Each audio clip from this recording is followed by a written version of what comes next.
The controversial three strikes law is set to return with some tweaks. The Prime Minister announced the coalition would soon introduce new and improved legislation which will see 3 times serious offenders handed down the harshest possible sentence. Political reporter Jamie Ensor has more. Back for another law and order announcement and reaching back to a familiar policy. Bring back 3 strikes legislation. It's the scheme where criminals who commit serious, violent and sexual offences are progressively given harsher sentences.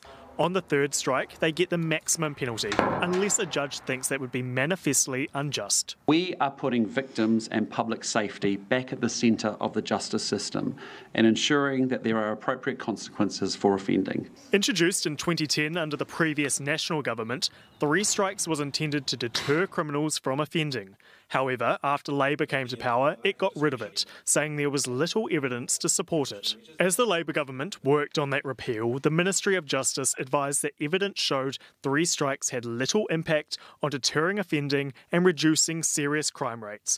And there was no domestic or international evidence concluding whether or not 3 strikes actually reduced crime. The government are trying to look tough on crime with the 3 strikes, with reintroducing 3 strikes, where we know the evidence base is pretty flimsy. You don't think this is just tough on crime posturing? No, this is about making sure, even as I said to you, even if it just saves one person from going through all that pain, harm, distress caused by some individual, a violent offender, causing them that grief, that is well worth it. Courts have also found that some sentences under the old 3 strikes contravened the Bill of Rights. The government's making some tweaks in response, including requiring that it only applies to sentences above 24 months and allowing for more judicial discretion to avoid the most harsh outcomes. The intention is to limit the new three strikes regime to serious repeat offenders without capturing the low-level offending. Chris Hipkins says he's opposed to the reintroduction of the 3 strikes, but can't say if Labour will repeal the new scheme. We'll set out our policy on that before the election. Is this just becoming a bit of a political ping-pong ball, and does the judiciary need more certainty? Well, that's what we're delivering here. Though delivery of 3 strikes 2.0 to Parliament won't happen until the second half of the year. Jamie's with us now live. Jamie, the government's getting tough on crime, but they're also swinging the axe at one of the front lines.